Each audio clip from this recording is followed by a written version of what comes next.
I think because we worked for a very long time with chefs like Tony Bourdain and a lot of really innovative and creative chefs all over the world, we realized that some of the things that really drive them was this pursuit of reducing food waste from their lives and their businesses. I mean, it's kind of like an obsession, like they're obsessed with garbage, or rather eliminating it from their businesses and their lives. We realized that this was something that was really important in this world, and we decided that we wanted to highlight this kind of passion and show consumers how they too could impact food waste reduction from their lives, because it's a staggering problem that people don't know about. So we joined forces with the Rockefeller Foundation, and they've been incredibly supportive in this project, and we developed this film to really tap into a big audience and show people that this is a huge problem that faces all of our lives, and it's something that every single person can have an impact on. I was sort of reluctant to get involved in the problem. For me, I'm not an activist, and I tried really hard to stay away from any kind of activism. I'm a friend of uncertainty. I'm a skeptic, but food waste is something that I guess it's personal in the sense that all those years as a chef, you live by an absolute rule that you should waste nothing. And then I guess as a traveler for the last 16, 17 years, I see a lot of people for whom all of that food being thrown out of Whole Foods, could mean the difference between life and death. So it was an opportunity to indulge, or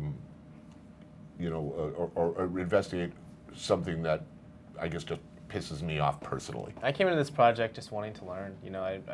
The numbers were put in front of me, heading to Japan, which is where we filmed. It was very staggering and stuff that, these numbers are huge. And for me, it was the whole experience was quite a life-changing one. Again, it's something that, like you were saying, there's something that we can have an impact on and that we can definitely change. We were kind of lucky. I mean, obviously, Tony was attached to the project, 0.0, the Rockefeller Foundation. So we just kind of asked everyone, we cast a wide net. And the response was actually pretty amazing. Like, there were a lot of other people that we would have liked to include in the film, but actually we just didn't have the time.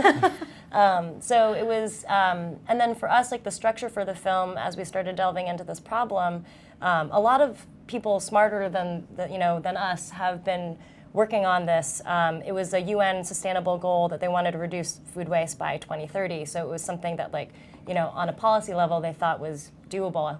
And so the Environmental Protection Agency has this hierarchy in terms of how you should be handling food waste. And so we're like, oh, what is this person doing? Or what is this organization doing? Or look what they're doing in Korea, look what they're doing in Japan. So it was actually kind of amazing that there were so many solutions out there in terms of what we could be following as stories. And so we tried, again, spread the wealth and use that as a structure, but at the same time, there are literally dozens of other organizations and groups all over the world that we wanted to include, but just weren't able to. I grew up of a generation that, thought chickens, had no bones. Chicken came, a fluffy white breast wrapped in plastic, that it didn't come from anywhere. If people saw a fish head, for many years as a chef, you served a fish with the head on, people would freak out. Yeah. That's changing. We've managed to inspire or shame people into thinking about, we've managed to make the argument that fish is actually better served whole on the bone. It's much more delicious, and it's worth the extra effort to tunnel out all the good bits. So it's not just that we're lazy in throwing stuff out for aesthetic reasons, it's we're often throwing the best stuff out. And it's worth the extra effort. The notion that all tomatoes should be perfect and beautiful, is hideous. A not particularly pretty looking tomato is an opportunity.